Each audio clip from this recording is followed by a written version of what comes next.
الحمد لوليه والصلاة والسلام على نبيه أما بعد وأعوذ بالله من الشيطان الرجيم بسم الله الرحمن الرحيم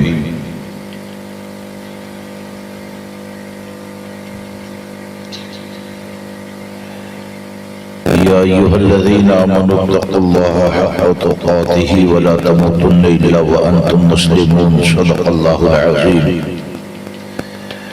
إن الله وملائكته يصلون على النبي يا أيها الذين آمنوا صلوا عليه وسلموا تسليما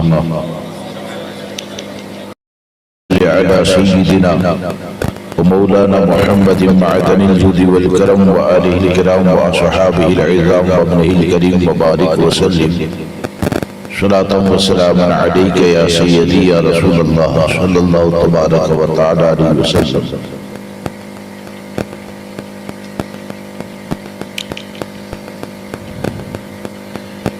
ہم اور آپ یہاں پر جشن عید میلاد النبی صلی اللہ تبارک و تعالی علیہ وسلم کی محفل میں حاضر ہیں. رب تبارک و تعالی ذکر مبارک کرنے والے سننے والے اس سے محبت کرنے والوں کو ایمان کی سلامتی عطا فرمائے اور ہمیں اور ہماری قیامت تک آنے والی نسلوں کو شریعت مطہرہ کے دائرے میں رہ کر میلاد مصطفیٰ صلی اللہ تبارک و تعالی علیہ وسلم منانے کی توفیق عطا فرمائے. چند باتیں آپ کے سامنے ایمان کی حفاظت کے حوالے سے عرض کروں گا اور حقیقت یہی ہے کہ ذکر کا فائدہ اسی کو ملتا ہے جس کا دین سلامت ہو، جس کا ایمان سلامت ہو. میں اکثر ایک بات کہتا ہوں، دنیا میں تمہارا ایک بھی چاہنے والا نہ رہے لیکن تمہارا ایمان سلامت ہے، دل میں اللہ رسول عز و جل و صلی اللہ تعالی علیہ وسلم کی محبت سلامت ہے، تو دنیا میں ایک بھی چاہنے والا نہ رہے.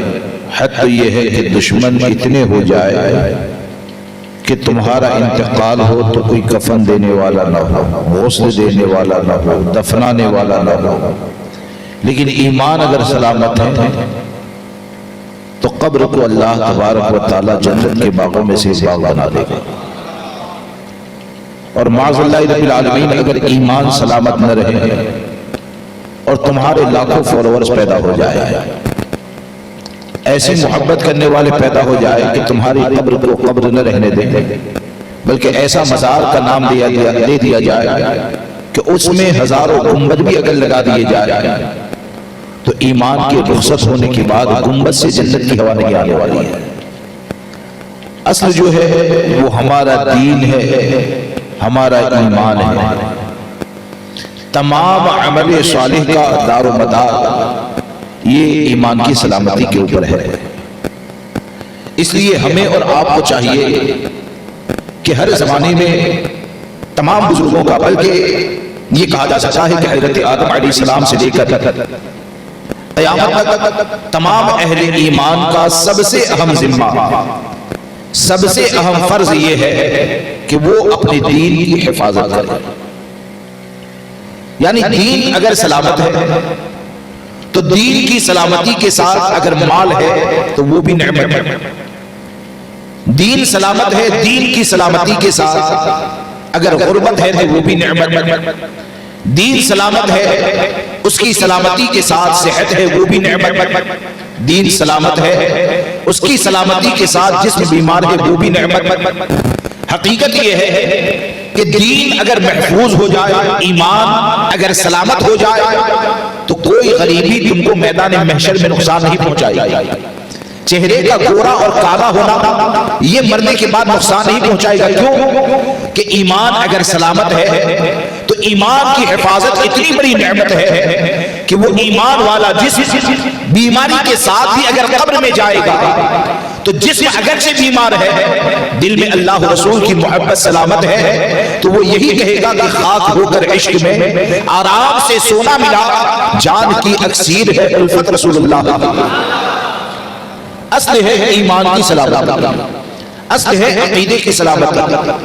اب آج کے ماحول میں آپ دیکھیں کہ ایک ہوتا ہے کہ صرف خوش فہمی کے اندر زندگی گزارا، خوش فہمی میں زندگی گزارا، 4 مرتبہ ہاتھ ہلائے، رات میں سوتے وقت سوچنا کہ ہم کوئی پروانہ لے کر آ گئے۔ اور ایک ہوتا ہے محاسبہ نفس کرنا، یعنی میں اپنے بارے میں سوچوں، آپ اپنے بارے میں سوچیں کہ عملی طور پر ہم آج کے ماحول میں دنیا میں کس جگہ پر کھڑے ہیں۔ اللہ تبارک و تعالیٰ نے بے شمار نعمتیں عطا فرمائی، ان تعدوا نعمت اللہ لا تحصوها، اللہ کی نعمتوں کو اگر کوئی شمار کرنا چاہے، گننا چاہے، گن نہیں سکتا ہے۔ اور نعمتوں کی حفاظت کی اگر بات آئے تو ہم نے جتنے یہاں پر بیٹھے ہوئے ہیں، آپ مجھے بتائیں کہ سب سے اہم نعمت اللہ کی عطا کردہ کون ہے؟ بتائیے۔ اللہ نے بے شمار نعمتیں عطا فرمائی، سب سے بڑی نعمت کیا ہے؟ سب سے بڑی نعمت کو مذہب اسلام کہتے ہیں، سب سے بڑی نعمت کو غلامی مصطفیٰ کہا جاتا ہے، سب سے بڑی نعمت کو ایمان کی دولت کہتے ہیں۔ اب ظاہر سی بات ہے کہ ہمیں یہ سوچنا ہے کہ آج نعمتوں کی حفاظت کے حوالے سے ہمارا تصور کیا ہے؟ آج دین سے اتنے زیادہ دور ہو گئے کہ ہم میں سے ہر ایک آدمی مکان کی حفاظت کیسے کرنی ہے اسے جانتا ہے، عمل بھی کرتا ہے۔ مکان اگر خریدنا ہے تو یہ زمین پہلے کوئی اور تو نہیں بیچ چکا ہے، منسپالٹی بعد میں آ کر اس کو کٹنگ تو نہیں کرے گی، اس کا دستاویز ہے یا نہیں ہے، یہ تمام چیزیں دیکھتا ہے۔ میں یہ نہیں کہتا نہیں دیکھنا چاہیے، دیکھنا ہی چاہیے، وہ بھی ایک نعمت ہے۔ لیکن مکان کی حفاظت کے حوالے سے دنیا کے جتنے بھی اصول ہیں، یعنی گورنمنٹ نے کہہ دیا کہ آدھار کارڈ بھی لانا پڑے گا، بولے کہ لائیں گے۔ گورنمنٹ نے کہہ دیا اس جگہ پر کھڑے ہو کر تمہاری ویڈیو بھی بنے گی، بولے کہ بنائیں گے۔ فلاں کے دستخط بھی ہونے چاہیے، کریں گے۔ یعنی گورنمنٹ جتنے بھی اصول بناتی ہے وہ تمام اصولوں پر عمل کیا جاتا ہے۔ کیوں کیا جاتا ہے؟ مکان نعمت ہے، کاروبار نعمت ہے۔ اس دنیا میں اگر رہنا ہے تو دنیا میں ہمارے لیے، ہماری اولاد کے لیے ایک سکون کا ذریعہ ہے، تو گورنمنٹ کے تمام قانون کے اوپر عمل کیا جاتا ہے اور اس مکان کی حفاظت کی جاتی ہے۔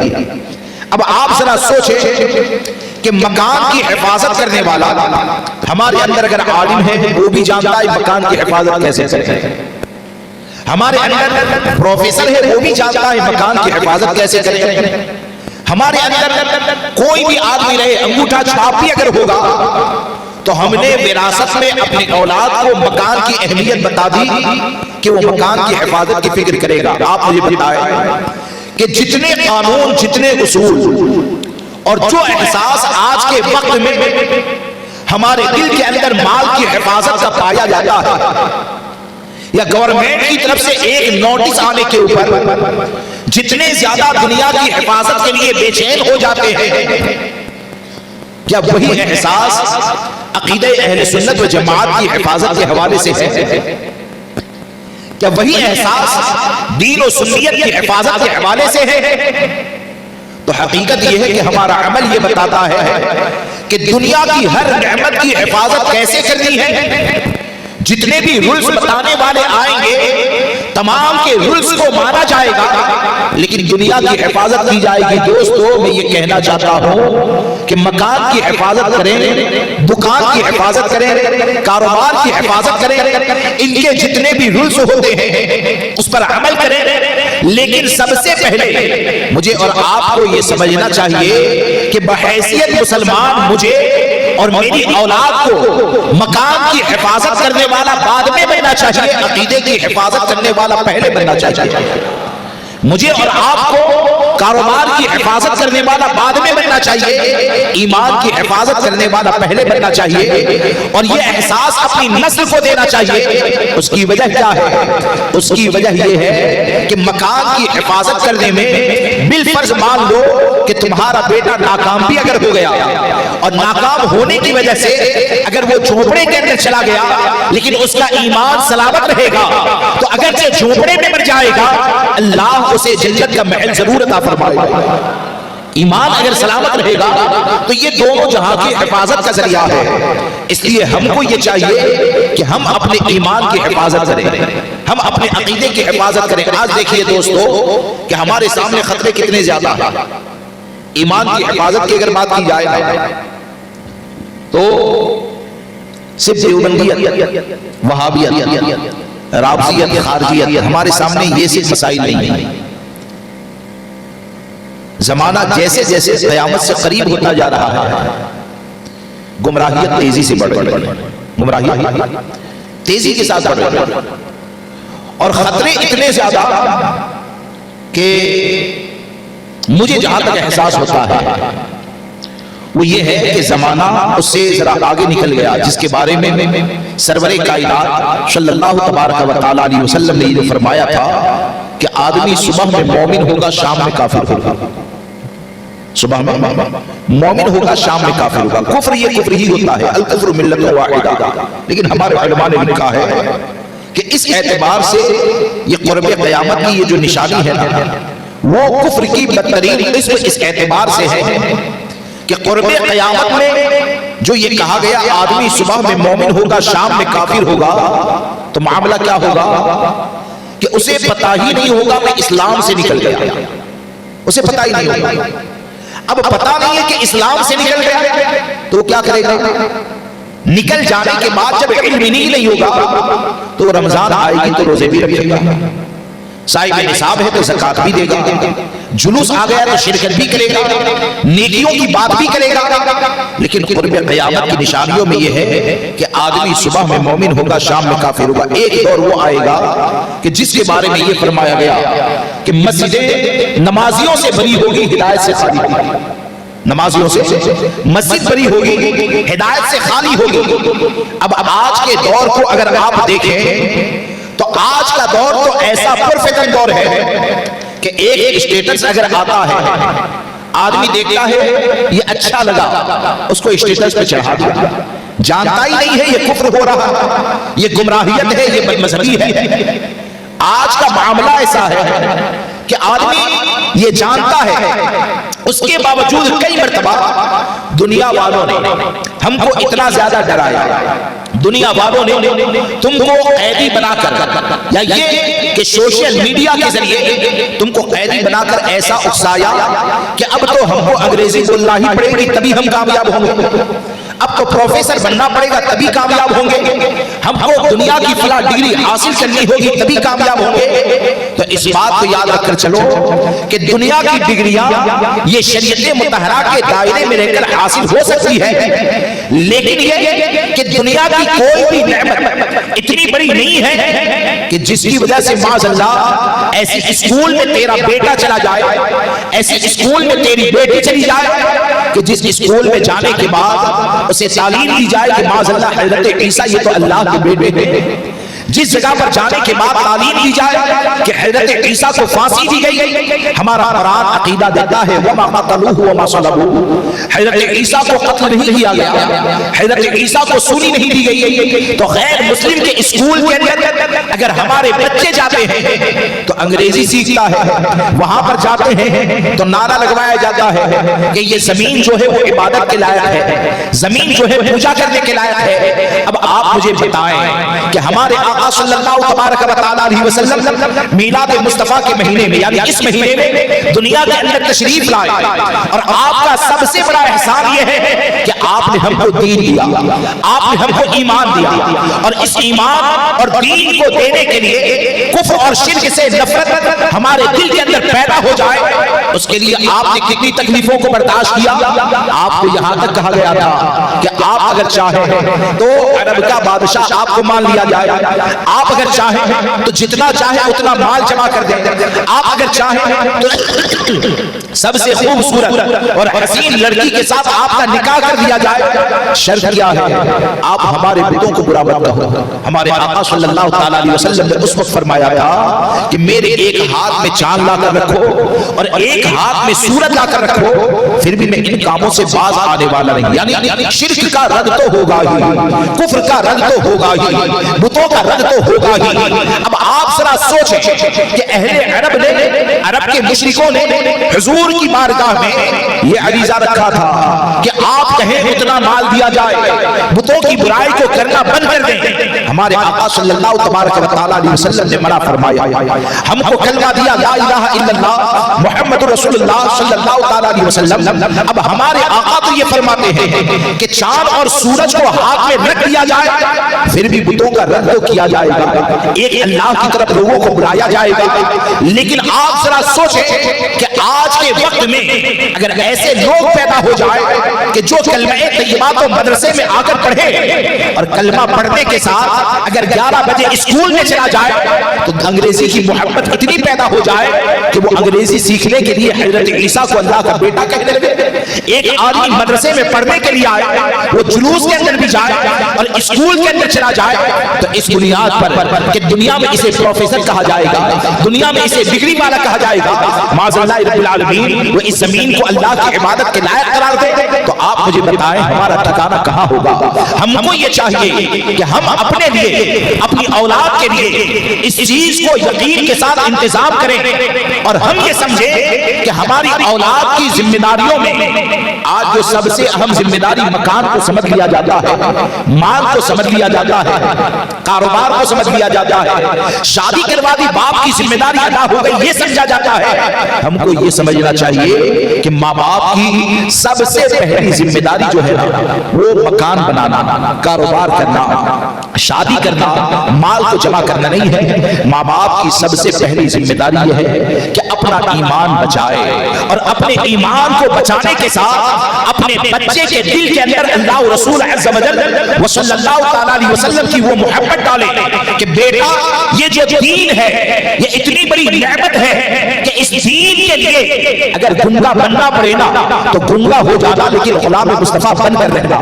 تم کو یہ بتانا پڑے گا کہ بیٹا یہ دین ہے، یہ دین کی حفاظت کے لیے اگر رشتہ داروں کو چھوڑنا پڑے تو رشتہ دار کو چھوڑنا، اپنے ایمان کو بچانا. اپنے بیٹے کو بتانا پڑے گا کہ بیٹا اسی زمین کے اوپر مرنا یہ ہمارے اوپر واجب نہیں ہے، اس جگہ پر تیرا دین خطرے میں پڑ جائے تو اس جگہ کو چھوڑ کر جنگل میں جانا لیکن اپنے دین کی حفاظت کرنا. کیوں کہ دین اگر بچے گا، ایمان اگر بچے گا تو پوری دنیا سے بھی اگر کٹ جاؤ گے اور کٹ کے اگر قبر میں جاؤ گے، چاہے شیر کے پیٹ میں چلے جاؤ، چاہے سمندر کے پانی میں ڈبا دیا جائے، چاہے تمہاری لاش کو مٹا دیا جائے، حقیقت یہ ہے کہ اس دین کے ساتھ جب دنیا سے جاؤ گے تو دنیا والے تم کو پہچانے نہ پہچانے، دنیا والے تمہاری قبر کو رہنے دیں یا نشان کو مٹا دیں، اگر دین کے ساتھ جاؤ گے تو یہی کہو گے کہ لہر میں عشق رخ شہ کا داغ لے کے چلے، اندھیری رات سنی تھی چراغ لے کے چلے، تیرے غلاموں کا نقش قدم ہے راہ خدا، وہ کیا بہک سکے جو یہ سراغ لے کے چلے.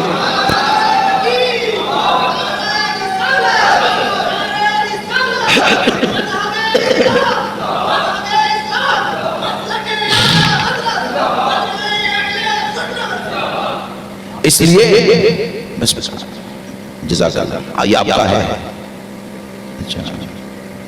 دوشی پڑھ لیجیے اللہم صلی علی سیدنا مولانا محمد معدل الجود والکرم وآلہ وصحابہ وبارک وسلم صلاۃ و سلام علیک یا سیدی یا رسول اللہ صلی اللہ تبارک و تعالی علیہ وسلم. اس لیے دوستو ہم کو یہ سمجھنا چاہیے آج کا جو دور ہے بڑا پرفتن دور ہے، آج کا جو دور بڑا پرفتن دور ہے اور ہم کو یہ یاد رکھ کر چلنا چاہیے ہمیشہ، ہر گھڑی ہر لمحہ. مجھے بھی یاد رکھنا چاہیے، آپ کو بھی یاد رکھنا چاہیے کہ ہم دنیا کی کوئی بھی چیز اپنے ایمان کو قربان کر کے قبول نہ کریں، اور ہم ہمیشہ یہ احساس کے ساتھ، یہ ذمہ داری کے ساتھ اور اپنی نسل کو اس تعلیم کے ساتھ رکھے کہ بیٹا ہمارے اوپر بکرے کا گوشت کھانا یہ فرض نہیں ہے، بکرا کھانا اگر دین کے لیے خطرہ بن جائے تو مرغی کھا لینا، انشاءاللہ وہ مرغی کھانا تیرے لیے جنت میں جانے کا ذریعہ ہوگا۔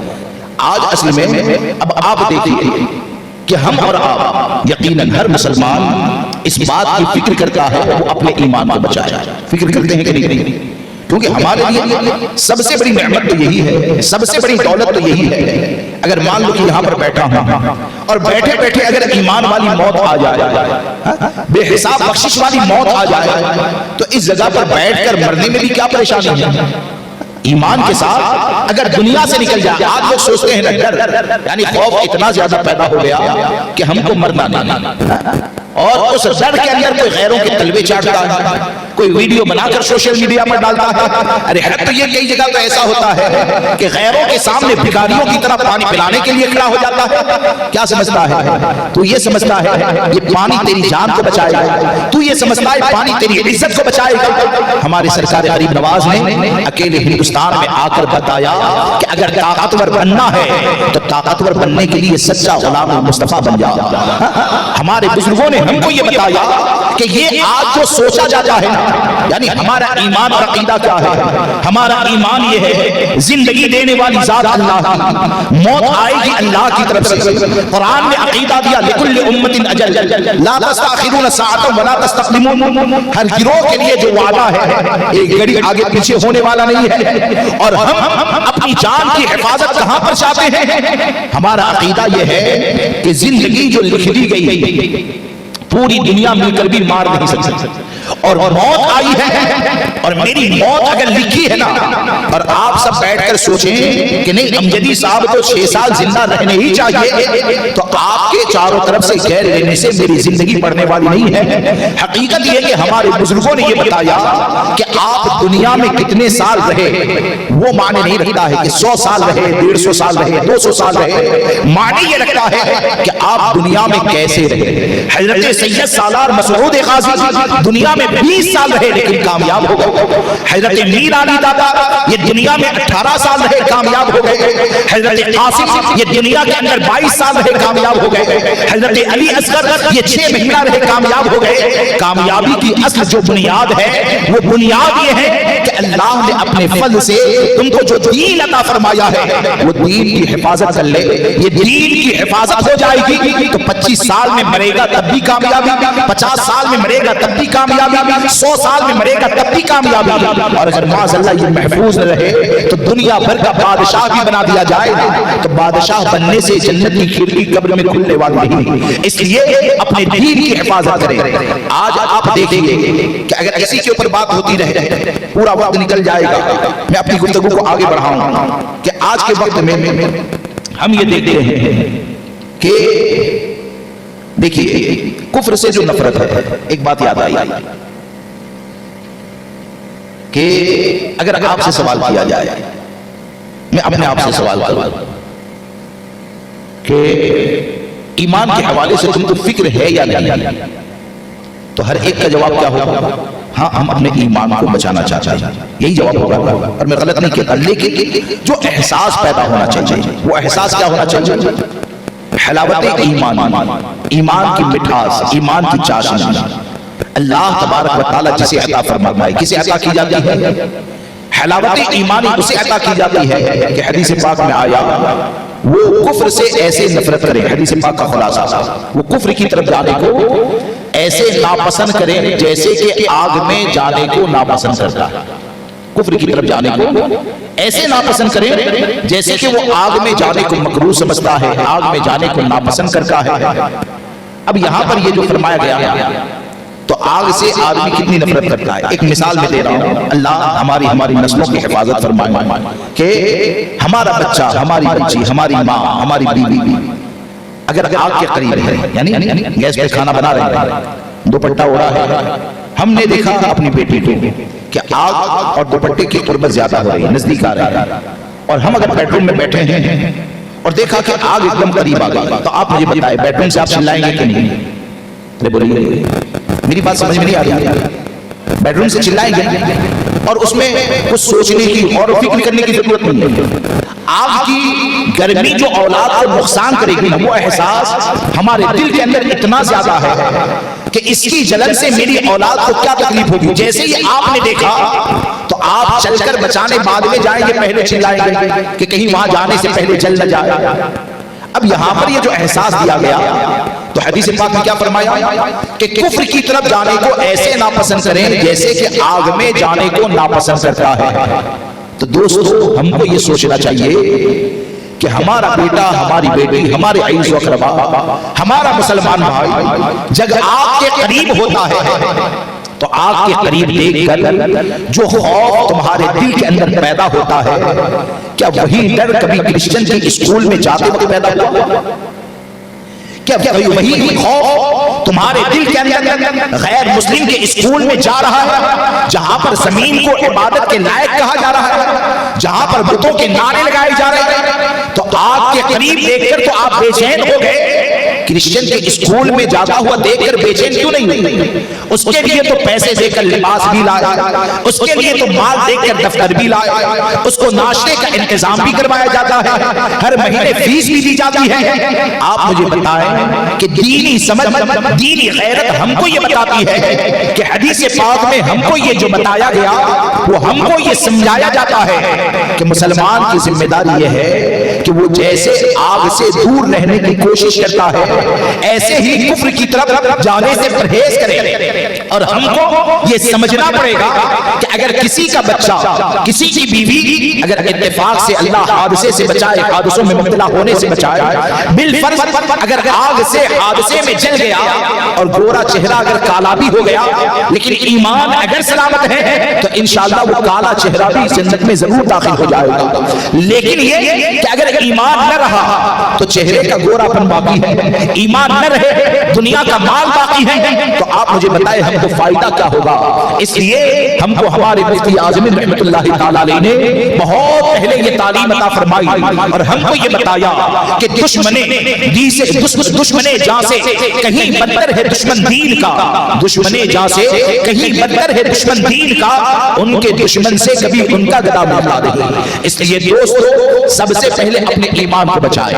پھر آپ دیکھیں کہ یہ تو موجودہ وقت کے خطرے ہیں. اب یہ کہ جو مسلمانوں کے نام پر چل رہے ہیں, یعنی نام مسلمان رکھ دیا, جیسے کہ دیوبندی ہے, وہابی ہے, اور آج کے وقت میں ایک رافضیت کا بہت بڑا فتنہ ہے, رافضیت کا بہت بڑا فتنہ ہے. وقت اتنا زیادہ نہیں ہے, صرف چند باتیں آپ کے سامنے عرض کر دوں کہ ایمان کی حفاظت جو ہے نا, ہم جو مسلک اعلیٰ حضرت کہتے ہیں, بولتے ہیں نا مسلک اعلیٰ حضرت, تو مسلک اعلیٰ حضرت میں محبت کا تصور, نفرت کا تصور, کسی سے اتحاد کرنا, کسی سے اختلاف کرنا, یہ مسلک اعلیٰ حضرت میں اپنی خواہشات سے نہیں ہے, بلکہ امام احمد رضا کے مسلک میں محبت, نفرت, اتحاد, اختلاف, ان تمام چیزوں میں نرمی, سختی, ان تمام چیزوں میں امام احمد رضا نے جو تصور دیا ہے وہ یہی تصور ہے کہ تیرے غلاموں کا نقش قدم ہے راہ خدا, وہ کیا بہک سکے جو یہ سراغ لے کے چلے.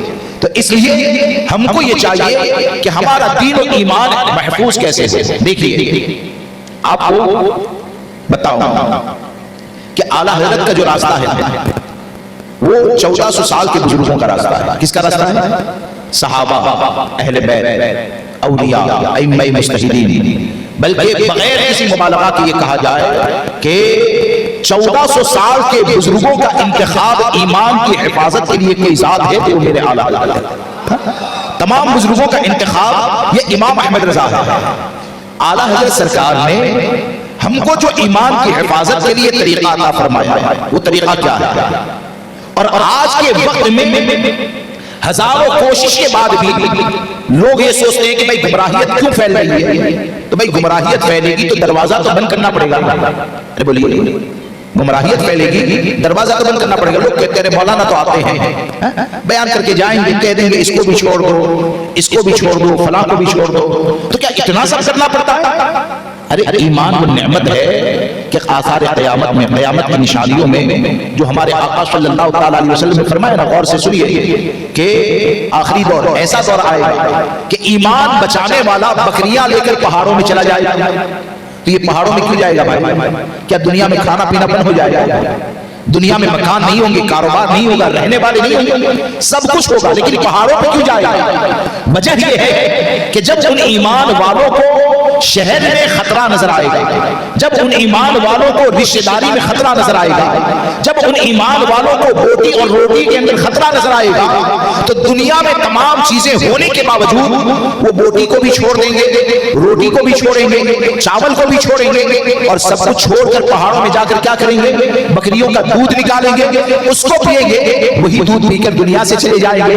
یہ کیوں بتایا گیا؟ یہ اس لیے بتایا گیا کہ یہ ہم کو دین کی اہمیت بتائی گئی کہ دین اللہ کی اتنی بڑی نعمت ہے کہ تیرے دین کے لیے ملک خطرہ بن جائے تو ملک کو چھوڑ دے، اپنے دین کو بچا لے. شہر اگر خطرہ بن جائے، شہر کو چھوڑ دے، دین کو بچا لے. رشتہ داری خطرہ بن جائے تو رشتہ داری کو چھوڑ دے، دین کو بچا لے.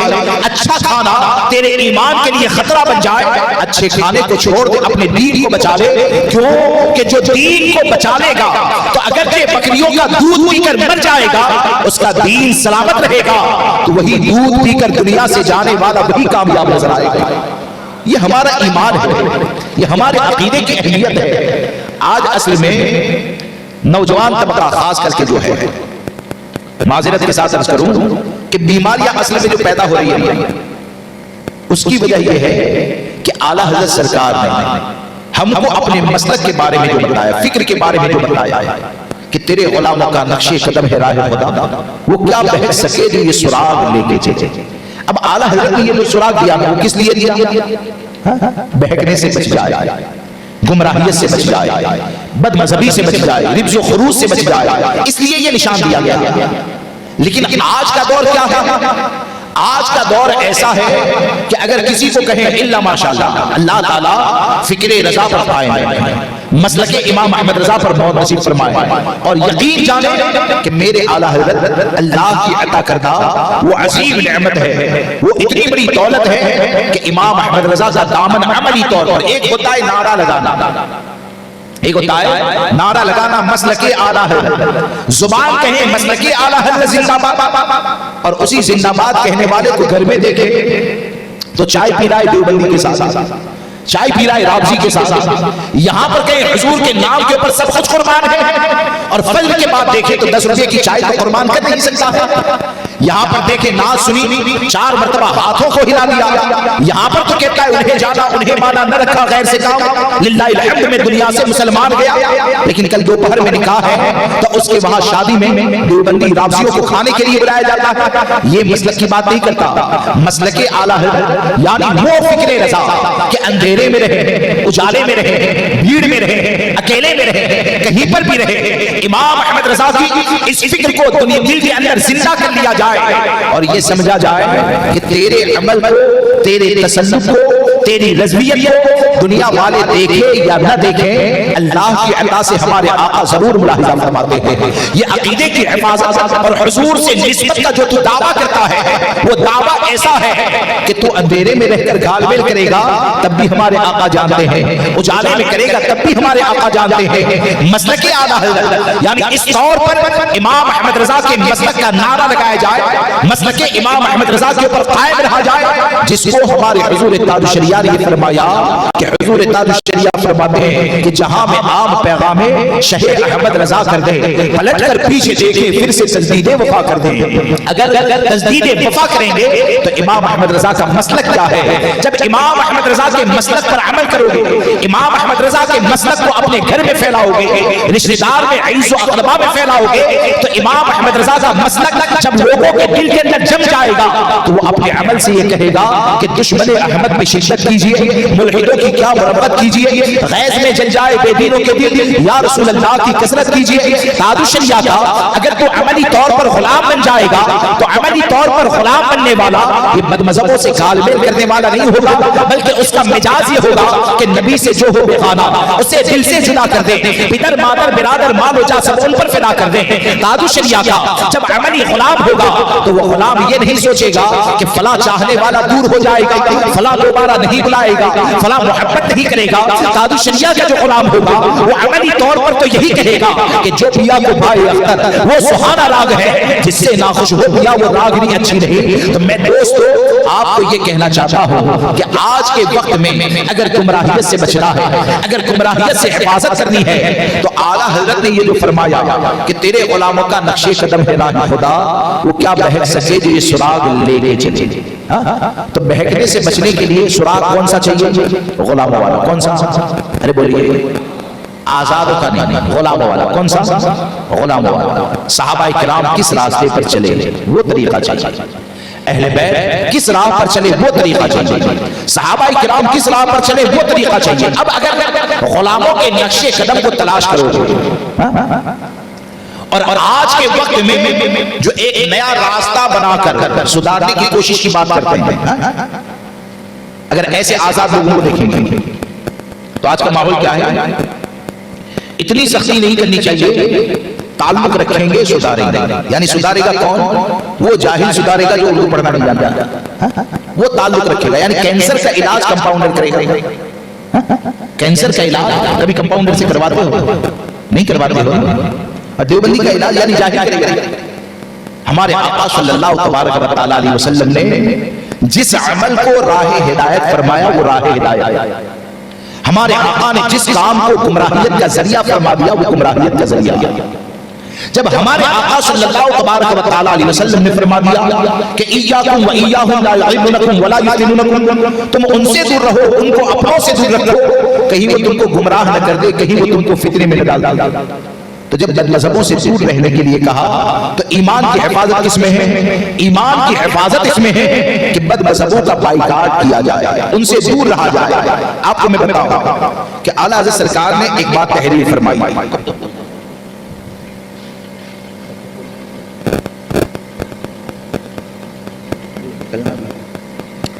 دیکھیے حقیقت یہ ہے، میں کچھ اور باتیں عرض کرنا چاہتا تھا لیکن بولتے بولتے کچھ اور ہی موضوع چھڑ گیا۔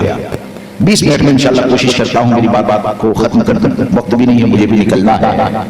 کہ اصل جو ایمان کی حفاظت کی بات ہے، یعنی ہم اور آپ چاہتے ہیں یہاں پر ہر جگہ پر ہمارا دین محفوظ ہو جائے، تو یہ اعلیٰ حضرت نے اور 1400 سال کی امت نے ایمان کی حفاظت کے لیے جو راستہ عطا فرمایا وہ راستہ کیا ہے کہ اعلیٰ حضرت سرکار نے حضرت سرکار سیدنا فاروق اعظم رضی اللہ تبارک و تعالیٰ عنہ کے دور کا ایک واقعہ لکھا ہے۔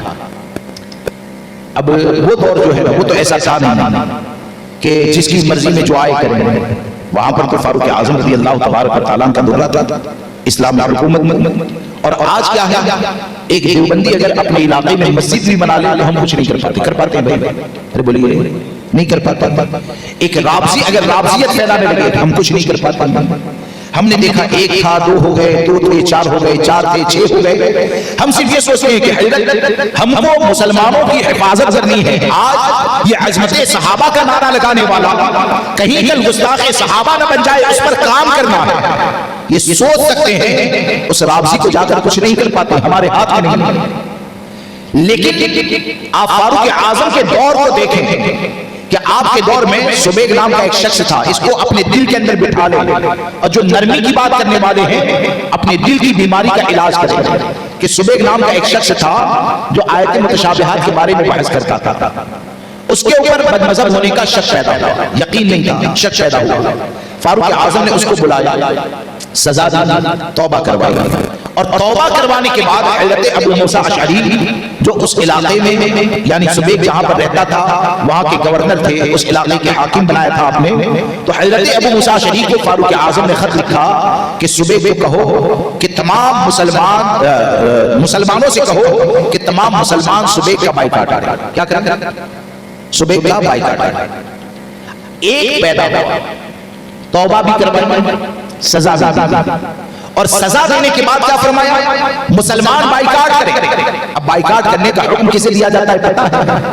یہ تمہارے اور ہماری طرح نہیں، وہ بائیکاٹ کرنے والے یا تو صحابہ کرام ہیں، یا تو اہل بیت عظام ہیں، یا تو تابعین ہیں، اور بہت زیادہ اگر زمانہ آگے بڑھ گیا تو تبھی تابعین ہیں۔ یعنی یہ جتنے بھی ایمان والے ہیں، جن کی فضیلتیں ہیں، جن میں سے ہر ایک اتنا بڑا متقی، اور ہمارا یقین یہ ہے کہ ہر ایک دین کا اتنا بڑا داعی ہے کہ یہ جدھر چلے جائے اسلام کی خوشبو اس علاقے کے اندر پھیل جائے۔ لیکن ایک پیدا ہوا، توبہ کروانے کے بعد بھی فاروق اعظم کیا کہتے ہیں؟ اس کا بائیکاٹ کیا جائے۔ اور بائیکاٹ کیسا ہوا پتہ ہے؟ میرے امام اہل سنت نے لکھا کہ صبح اگر آ جاتا، 100 مسلمان ایک جگہ بیٹھے ہیں، اور صبح اگر آ جاتا نا تو کوئی خیریت نہیں پوچھتا تھا، تم کیسے ہو، کھایا پیا کہ نہیں، کہاں جا رہے، کچھ نہیں پوچھتا تھا۔ صبح جیسے ہی آیا 100 کے 100 مسلمان خاموشی سے اٹھ کر اپنے گھروں پر نکل جاتے تھے۔ اب یہ فیصلہ کس کا ہے جانتے ہو؟ یہ فیصلہ وہ فاروق اعظم کا ہے جن کے بارے میں ہمارے آقا نے فرمایا ان اللہ وضع الحق علی لسان عمر وقلبہ، کہ بے شک اللہ نے عمر کی زبان اور دل کے اوپر حق کو جاری فرما دیا۔ وہ فاروق اعظم کا فیصلہ۔ اب آج کا دور کیا ہے کہ آج آہستہ آہستہ ماحول ایسا بنتا ہے کہ ہمارے گاؤں میں ایک لڑکی سے نکاح کرنے کے لیے کوئی دیوبندی باہر سے آتا ہے، اور دیوبندی باہر سے آیا، صبح میں 10 بجے پہنچا، پتا چلا امام صاحب نے کہا، مولانا نے کہا نکاح ہم نہیں پڑھائیں گے، اس کو کہیں گے چل ہمارے مولانا کے پاس توبہ کر، یعنی 10 بجے توبہ کرے گا، 11 بجے نکاح ہوگا۔ اعلیٰ حضرت سرکار نے منع فرمایا، یعنی کوئی آدمی دیوبندیت وہابیت بد مذہبی سے توبہ کرتا ہے تو اس علاقے کا جو سب سے ذی علم عالم ہوگا وہ توبہ کے بعد بھی اس کو دیکھے گا کہ اہل سنت پر قائم رہتا ہے کہ نہیں، اہل سنت پر قائم رہتا ہے کہ نہیں۔ تو اعلیٰ حضرت کی کتاب میں یہ روشنی آئی کہاں سے؟ لوگ کہتے ہیں مسلک اعلیٰ حضرت سرکار کے طریقے کو دیکھیں، اور فاروق اعظم رضی اللہ تبارک و تعالیٰ نے فیصلہ فرمایا۔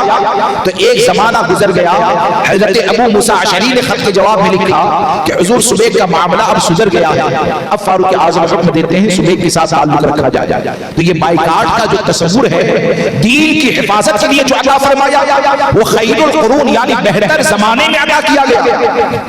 ہمارے آقا نے فرمایا نا خیر القرون قرنی ثم الذین یلونہم ثم الذین یلونہم، بہتر سب سے بہتر زمانہ میرا، اس کے بعد ساتھ والا، اس کے بعد ساتھ والا۔ تو فاروق اعظم کا زمانہ یہ بہتر زمانہ، اور اس زمانے کے بہتر ہونے کی سند یہ ہمارے آقا صلی اللہ تعالیٰ علیہ وسلم عطا فرماتے ہیں۔ لیکن وہاں پر ایمان کی حفاظت کی فکر اتنی زیادہ کہ ایک اگر پیدا ہو جائے، مشکوک ہو جائے، تو بعد توبہ بھی پورا معاشرہ اس کا بائیکاٹ کرتا ہے۔ اور آج معاملہ کیا ہے کہ ہم کو امام احمد رضا نے ایمان کی حفاظت کے لیے یہی بائیکاٹ کا تصور عطا فرمایا، لیکن آج ڈیڑھ ہوشیار ایسے نکل گئے اور نیا راستہ بنانے والے ایسے نکل گئے کہ اعلیٰ حضرت نے اگرچہ بائیکاٹ کے لیے کہا ہے لیکن دین کو پھیلانا ہے تو ذرا نرمی تو لانی پڑے گی، چائے ناشتہ تو کرنا پڑے گا، ان کے ساتھ کھانے پینے کا تعلق تو رکھنا پڑے گا۔ تو یاد رکھ کر چلیں کہ جو اہل ایمان 1400 سال کے جو بزرگان دین اپنے دین اور ایمان کی حفاظت کے ساتھ دنیا سے گئے، تو آج بھی ان کی قبر سے یہ گویا کہ آواز آتی ہے کہ اپنا دین اور ایمان بچانا ہے تو گستاخ رسول کا بائیکاٹ کریں، گستاخ صحابہ کا بائیکاٹ کریں، گستاخ اہل بیت کا بائیکاٹ کریں، بد مذہبوں کا بائیکاٹ کریں، اور اپنے عمل سے یہ کہیں کہ ایمان کی حفاظت کا جو وظیفہ ہے وہ وظیفہ یہی ہے کہ انہیں جانا، انہیں مانا، نہ رکھا غیر سے کام، للہ الحمد میں دنیا سے مسلمان ہو گیا۔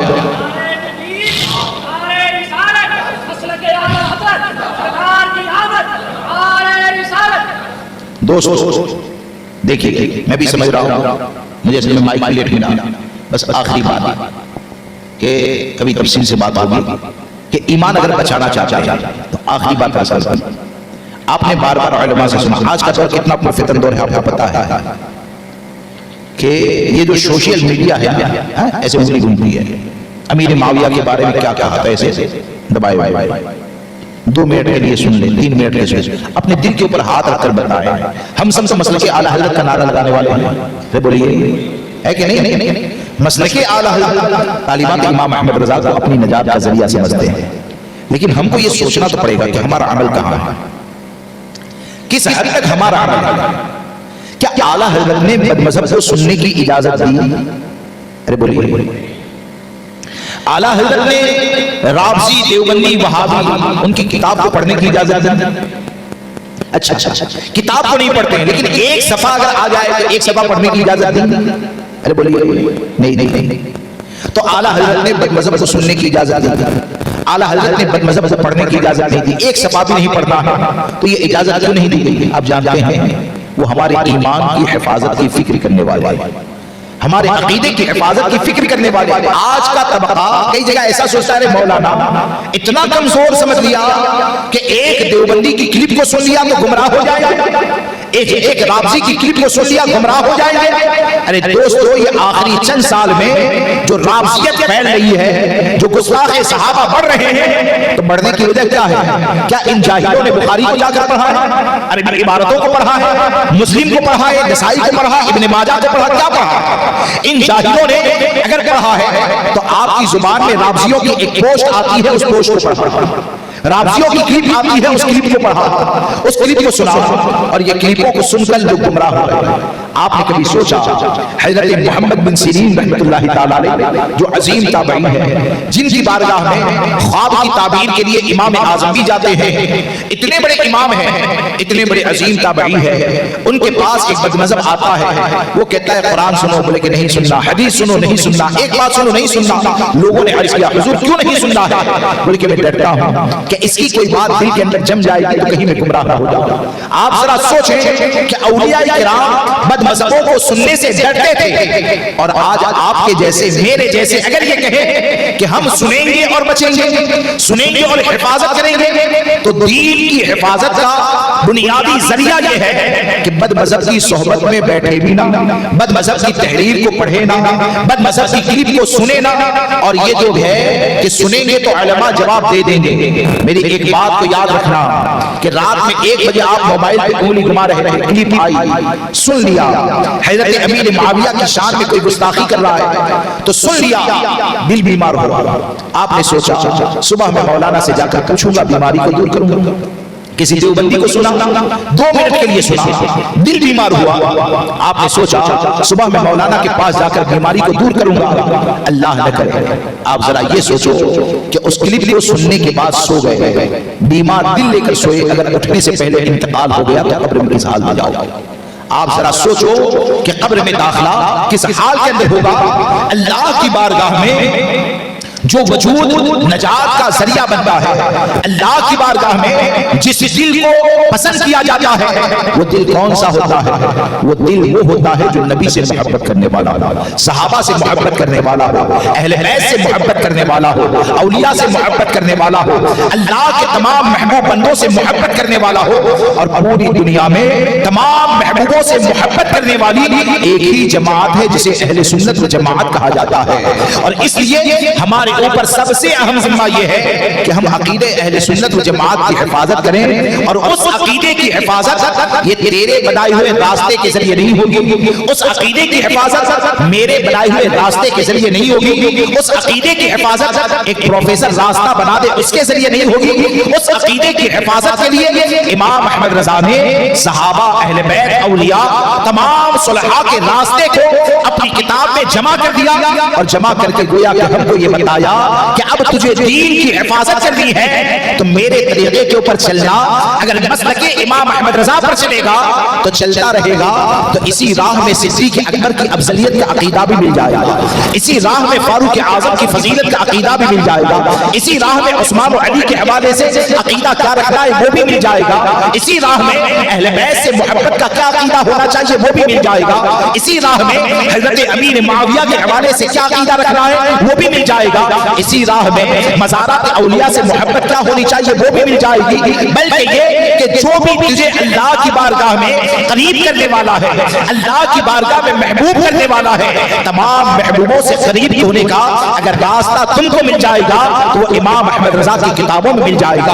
اور مسلک رضا پر جب چلتا رہے گا تو غریب ہو سکتا ہے، اکیلا ہو سکتا ہے، گمنام ہو سکتا ہے، لیکن یہ کہ مسلک رضا پر عملی طور پر چلتا رہے گا تو اکیلا ہو کر بھی دنیا سے جائے گا. تو تو یہی کہے گا کہ لہد میں عشق رخ شہ کا داغ لے کے چلے، اندھیری رات سنی تھی چراغ لے کے چلے، تیرے غلاموں کا نقشے قدم ہے راہ خدا، وہ کیا بہک سکے جو یہ سراغ لے کے چلے.